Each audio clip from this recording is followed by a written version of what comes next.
Bobby, Carol, and Doris. Bobby started crying as he wet his pants. He had done it before, and he had been spanked for it before. But it did not seem fair. He wanted in to go to the potty, but his mother had locked him out. He was supposed to play outside and not bother her and Uncle Bill until lunchtime.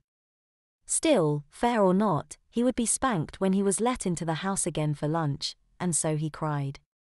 Carol, who was Bobby's age, was new to the neighborhood, and she was outside looking for a playmate to make friends with when she walked by Bobby's house and saw him sitting on the porch, crying. "What's wrong, little boy?" Bobby was embarrassed, and just looked down. Carol followed his eyes down to his very wet pants. "You wet your pants? Do you live here?" Bobby nodded. "Then why don't you go in and get some dry pants on?"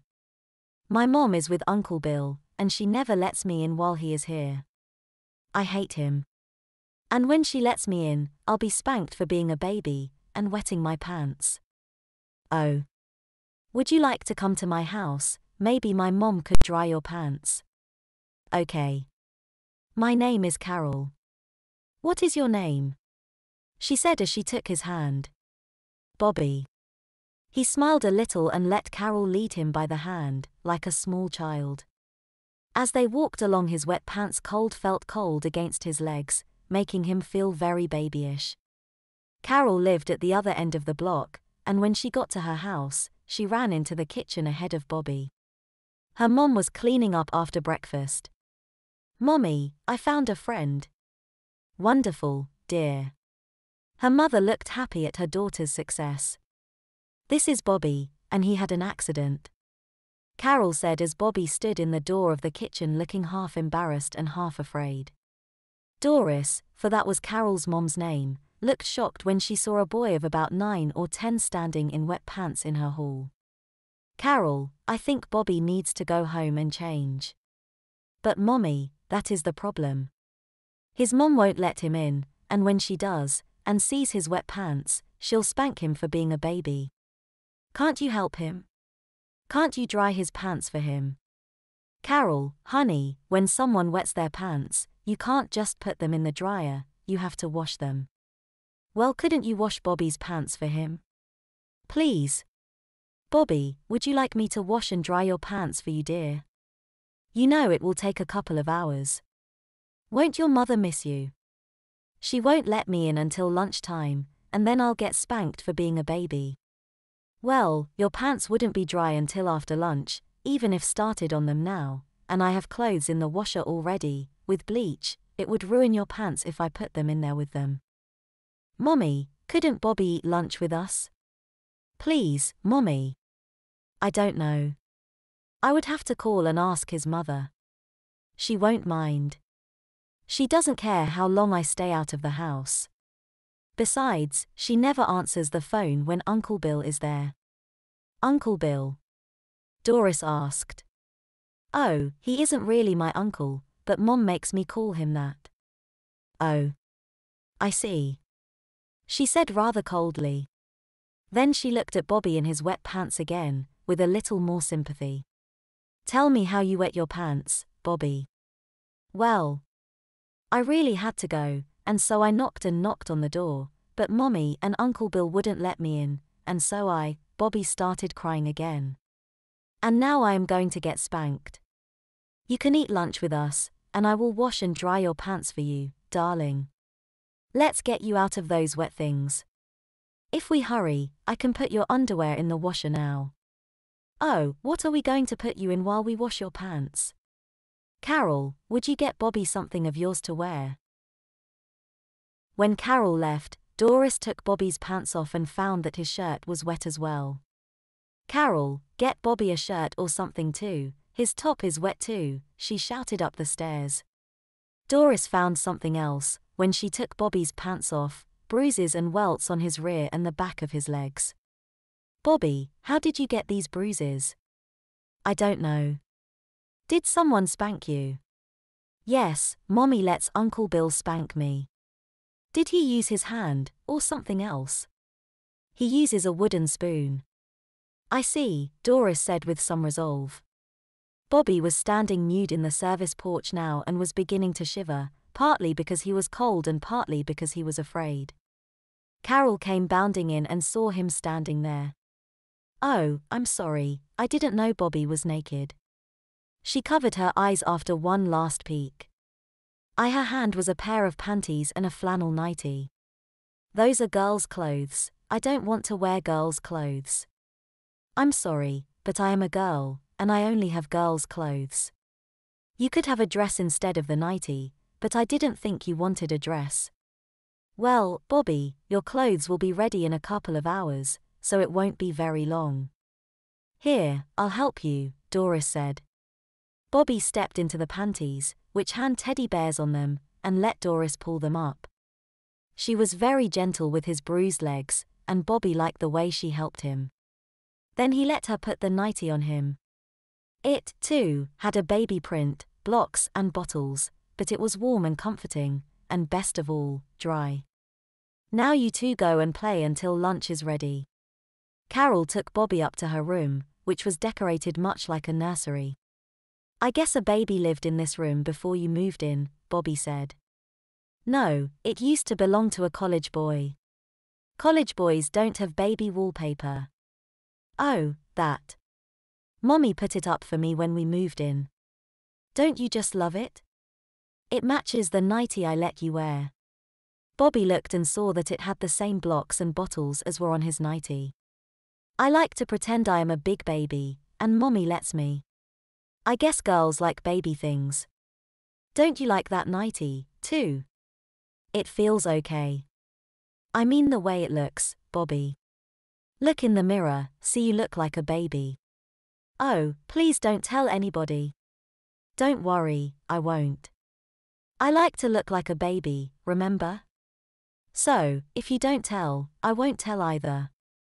I sure am not going to tell I wore a girl's baby nightgown." "Good. Then, I'll put on some baby clothes too.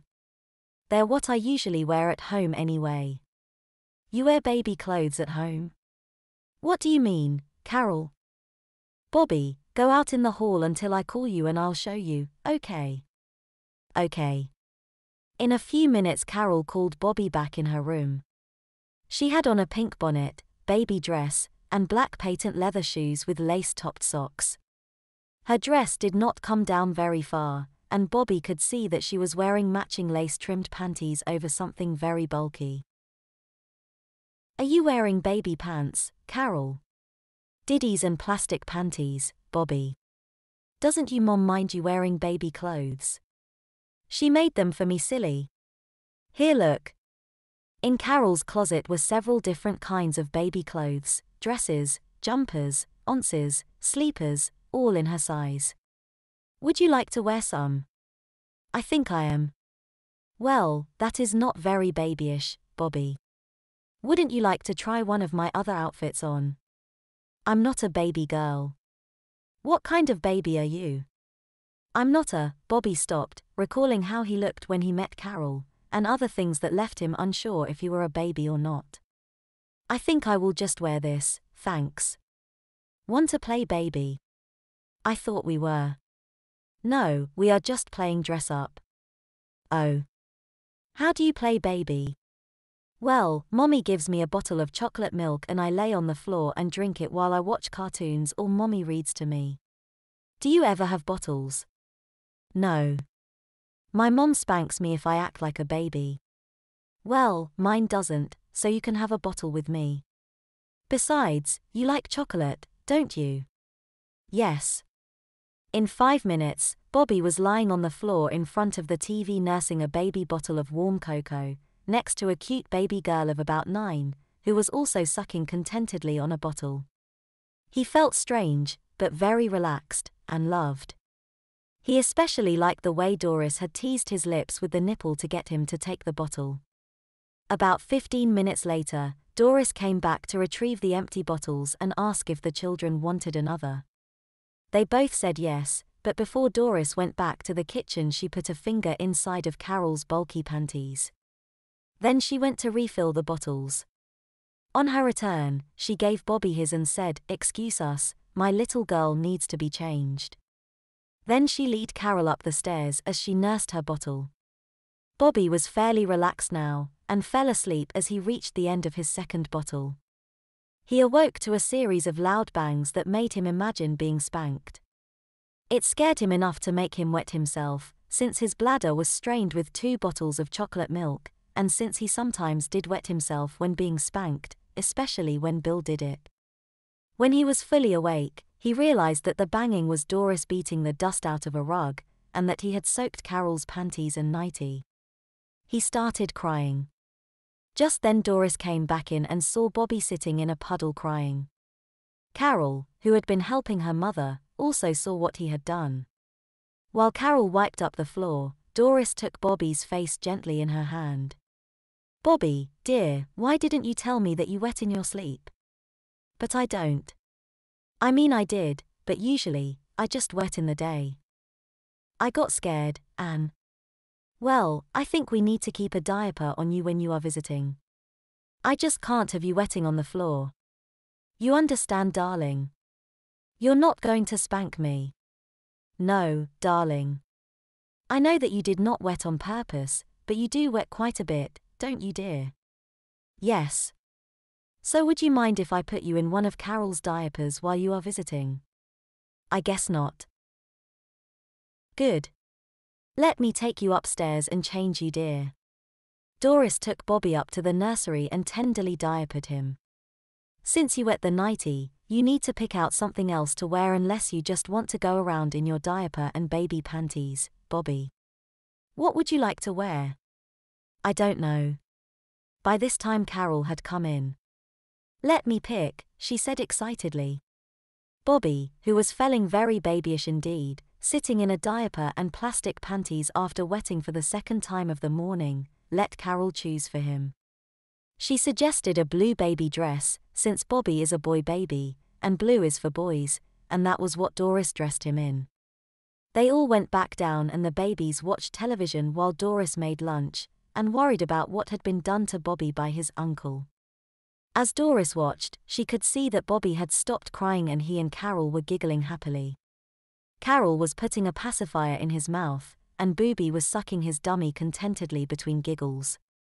Doris had never seen Carol so happy since her father died.